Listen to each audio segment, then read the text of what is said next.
What's up, guys? I'm LQ. This is the LQ Review, and I'm here to give you my ranking of Season 1 of The Twilight Zone. So I'm going to rank the 10 episodes in Season 1 of The Twilight Zone from worst to best. This is completely subjective. There is no objective way to decide which is the best, which is the worst. It's completely up to the viewer to decide this. So, you're probably going to disagree with me. If you do, that's okay. Let me know your list in the comments down below. I'd love to know what your top 10 is. Also, I'm really trying to hit 100 subscribers. I know it's small potatoes. I know it means nothing in the long run, but it's kind of a personal goal of mine to get that 100 subscribers. So do me a favor, click that subscribe button, help me get there. But let's not delay this anymore. Let's talk about the top 10. There's only 10 episodes. Let's rank those 10 episodes of The Twilight Zone Season 1. So number 10 was episode 8, Point of Origin. Now remember, that's the one with the girl, the housewife, who discovers that she's from another dimension. I didn't like this episode. I thought this episode was boring. And as I went back and revisited these, I found that I had forgotten. I'd actually found that I'd forgotten most of what happened in this episode because it wasn't interesting to me, so I just forgot it. Nothing about this episode stuck with me, and it just was a bleh episode. So that's why it's number 10. Point of Origin. It just wasn't very good. Number 9 was episode 6, called 6 Degrees of Freedoms. And yeah, the 6 Degrees of Freedom, that was the one where they were in space and they were trying to get to Mars, and they find out that there was an attack on Earth, and that it looks like most of the people on Earth had died, and we got to continue with this mission. 6 Degrees of Freedom. It stuck with me. The ending stuck with me. The guy who got taken off the ship by the aliens, that stuck with me. Nothing else did. Nothing else in this episode was really very impactful to me. And number 9 and 10 are probably the only 2 episodes that, amongst further review, having had time to digest after my initial review, they're probably the only 2 episodes that I genuinely just don't like. Just didn't like them. Alright, number 8 was episode 4, A Traveler. This is the one with Steven Yeun, who is an alien, came to a police station on Christmas Eve to be pardoned. And he was preceding an invasion. I didn't like this episode on first viewing. I thought it was the first real misstep for the Twilight Zone. And it kind of stuck with me more than I thought it would, and that's why it's kind of over the bottom 2. But there still wasn't a whole lot in it that I really liked a lot. It was just kind of, the premise was okay, but for the most part, the episode was just kind of boring to me. You can have a great premise and then not do anything with it. That's kind of what I think happened here. So A Traveler is number 8. Alright, number 7 was episode 5, The Wonderkin. I like this episode. So from here on up, I like them all. From here on up, I like them all. These are all good episodes. But The Wonderkin, I talked a little bit about how the Twilight Zone it's important that the Twilight Zone has a message. That's something that sets the Twilight Zone apart from, just an anthology horror series.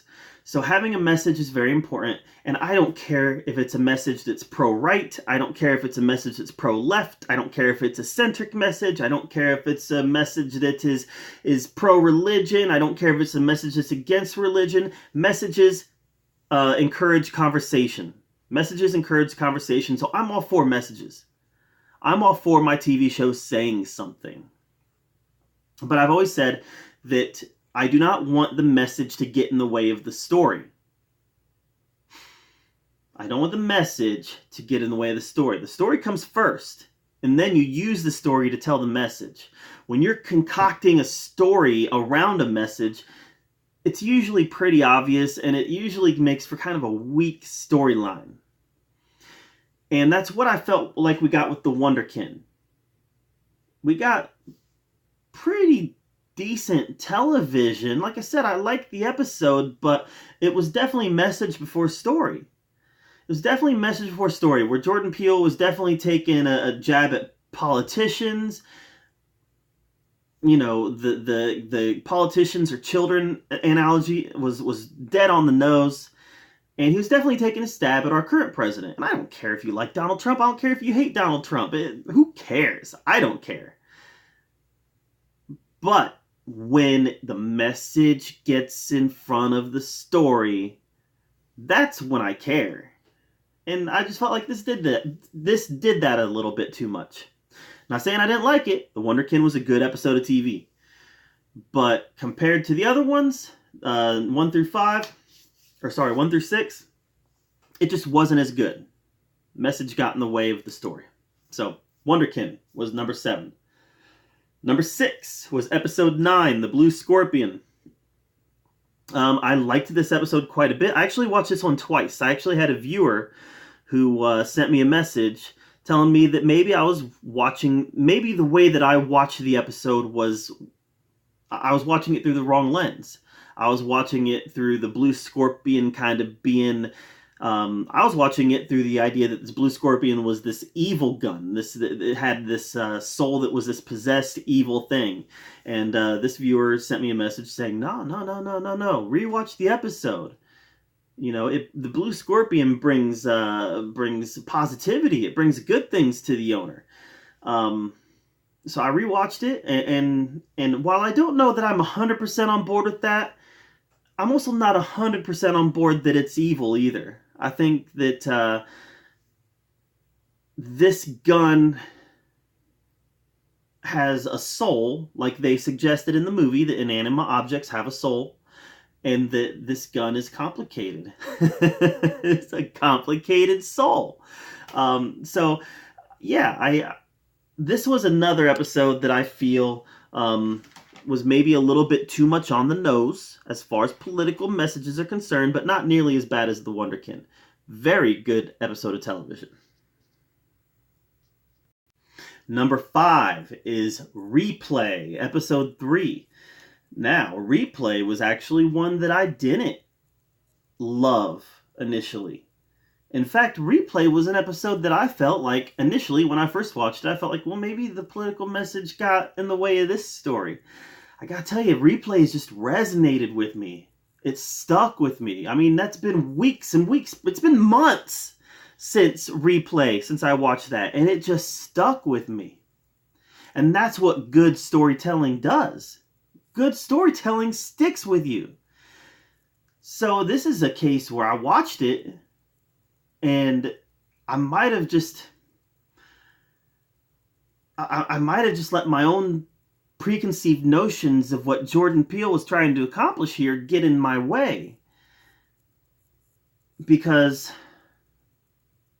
it stuck with me. And if it stuck with me the way that it has, that's good storytelling. This is the one about the mom, the African-American mom that's taking her son to college, and they end up they have a run-in with a police officer who the run-in turns violent because of the biases, because of the racial prejudice of the police officer. This turns violent, and she has a camcorder, and when she presses rewind, she can go back and do it again. And every time she tries to do it, she tries different ways to avoid this police officer. And at the end, they always end up in a confrontation with him, and it always ends up violent. So this was an episode that stuck with me. Having the positive, powerful, empowering ending stuck with me. And good TV can spark good conversation about what's happening in our world. And I feel like this did that. So whether you agree with the message or you disagree with the message, whether you're Black Lives Matter, whether you're Blue Lives Matter, or where you're kind of like me and you're in the middle of it and you're like, hey, Black Lives matter, Blue Lives also matter. Why can't they both matter? Wherever you fall on that spectrum, you can get something out of this episode, and it can spark conversation. And while I didn't love the episode initially, this episode has stuck with me, and I gotta tell you guys that this episode has definitely moved up the ranks for me. And I've definitely grown to have a real appreciation for this episode. It's a very good hour of TV. So number 5 is Replay, episode 3. Number 4, Not All Men, episode 7. This is the one where the men go crazy. The women don't go crazy, the men go crazy. And then you've got some men who are able to suppress their craziness and not go crazy. And it's all about a decision. This is another episode that I watched twice because a viewer I had some questions. And in my review of that episode, I voiced my questions as to, why were they able to suppress it? Was it because of this? Was it because of this? Was it because of this? I wasn't sure. And I had a viewer who pointed out to me that there were multiple people who suppressed their rage in the episode. And it kind of answered the question for me, and I was able to go back and rewatch it, and I got a little more out of it the second time. So, and that's why I love doing this channel, guys. That's why I started doing this. I'm not making any money off of this. I'm small potatoes. Really small potatoes. I'm doing this because I love talking about movies. I love talking about TV shows. And you guys pointing things out to me gets me to go back and rewatch it and be like, that's right. So, thank you for the comments. And number 4 was Not All Men, episode 7. Number 3 was episode 1, The Comedian. This was such a strong way to start a season of television. The Comedian was fantastic. This is the one where the comedian, who's a struggling comedian, all of his jokes are topical, political, yada, yada, yada. Very struggling. Kind of makes a deal with the devil to become famous. But all of his topics, like he starts talking about his dog disappears. And nobody knows that the dog existed other than him. Starts talking about friends, co-workers, family, starts talking about all these people and making jokes about them, and then they disappear. And nobody knows they existed except for him. Finally, he gets to the point where it's his estranged, I forget if it was his wife, his fiance, his girlfriend, his live-in girlfriend. I don't remember. But he finally gets to the point where his estranged relationship confronts him while he's on stage, and he has to make a horrible decision on what to do. And we're led to believe that he's going to make fun of her and cause her to disappear, and he actually makes fun of himself. And then poof, he's gone. So what a great hour of TV. What a great way to start this series. And by golly, it was just a lot of fun. I know it's weird to call a Twilight Zone episode a lot of fun, but I walked away from that first episode thinking, that's the Twilight Zone. That's the Twilight Zone is back. So yeah, The Comedian, very well done, and it really shot this series out of the gate in a cannon. It was just a great shot for this season. So number 3 is The Comedian, episode 1. Number 2, episode 10, The Blurry Man. I really wanted to put this one number 1, but frankly, I just didn't like it quite as much as the one that I did put number 1. So The Blurry Man is number 2.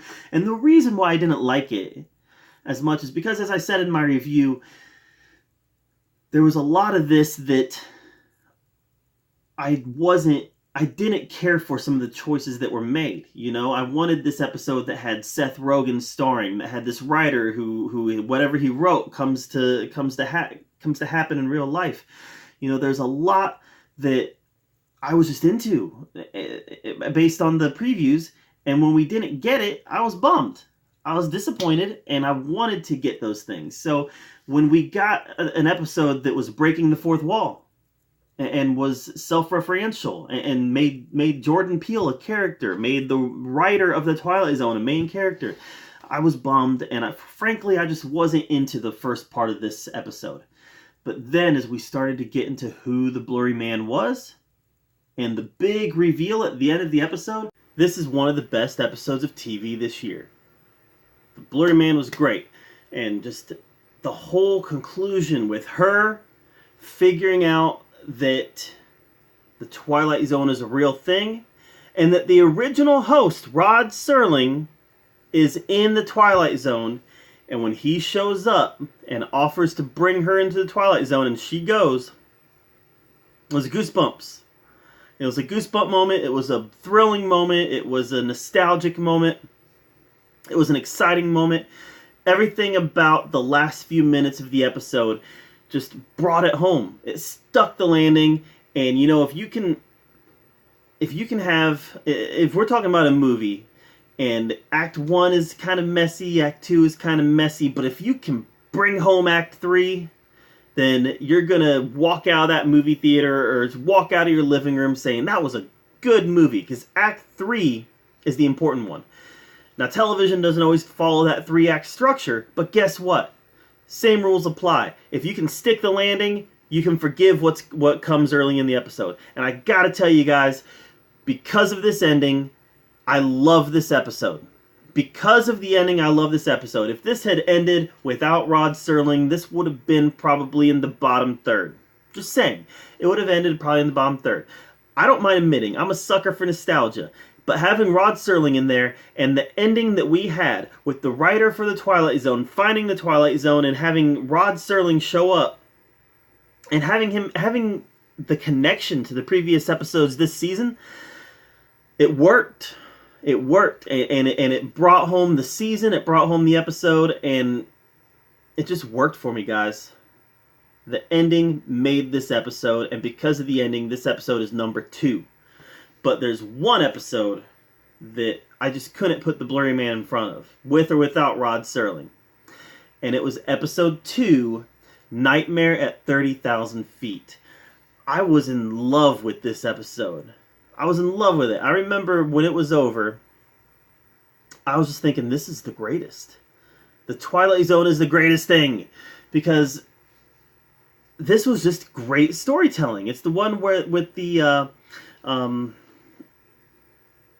gosh, I forget what his profession is now. This is an episode I've only seen once, but I love it. I love it, and I need to go back and revisit it. But I believe that he was a former detective, and he starts, he boards this airplane, and he finds this tape recorder in the seat in front of him, and he takes it, and he starts listening to it, and he finds out that it's a mystery about a plane that blows up or crashes. It's about a plane that crashes, and as he's listening to it, he learns that this is their plane. And he's listening to this mystery on who could have been responsible for the plane crashing. And then the story lays out the suspects. So he goes and tries to interrogate these suspects and tries to figure out who it is, until he gets on the radar of the airline, of the air marshal and the pilots and the stewardesses. Everybody. He gets on the radar of everybody. Even the passengers don't trust him now, because he's so into the idea that I'm listening to this tape recorder. It says that the plane crashes. Here's the suspects. Who's it going to be? Nobody trusts him now. To the point where he's actually arrested by the marshal. Until he gets to the final suspect. And the final suspect is him. And the idea of a self-fulfilling prophecy, I love those stories. The stories where something horrible is going to happen. You're trying your hardest to stop it happening, but then you realize too late that you are the cause of it happening. Great story. And this is an episode that I could have seen stretch into a full-length movie. I loved it. And the ending, it was a tragic ending. The way that we learned that everybody survived except for one person, and what his final fate was. It was just tragic. It was horrifying. It was sad. There was just so much horror in this episode that we can relate to. We can relate to this horror because we can put ourselves in his position. We've all flown several times. We can put ourselves in his position. What would we do in those circumstances? Well, we'd do what he was doing. So, episode 2, Nightmare at 30,000 Feet, is my favorite episode of Season 1 of The Twilight Zone. Let's recap the order that I put them in. Number 10 is Point of Origin. Number 9, 6 Degrees of Freedom. Number 8, A Traveler. Number 7, The Wonderkin. Number 6, The Blue Scorpion. Number 5, Replay. Number 4, Not All Men. Number 3, The Comedian. Number 2, The Blurry Man. And number 1, Nightmare at 30,000 Feet. Again, let me know what your ranking is of the Twilight Zone Season 1. I can't wait for Season 2. I'm hoping to get a continuation of The Blurry Man, honestly. I'd like to see that as a thread that runs through Season 2. I would like to actually, now that we know The Blurry Man is there, I'd actually like them to play with that in Season 2. Make it more obvious when the Blurry Man pops up. Now that we know that he's supposed to have been in every episode, have him be like an Easter egg that we can look for in every episode, and then have like the season 2 finale be a continuation of that Blurry Man episode. That's what I'm hoping for. What are you hoping for? Again, let me know, but I'm more interested right now in your top 10. Let me know what your top 10 was. If you don't have a top 10, at least let me know what your top 2 or 3 are. Thank you for being here at the LQ Review, where we talk about all the geeky, nerdy stuff that we love to talk about. Until next time, we'll see you later.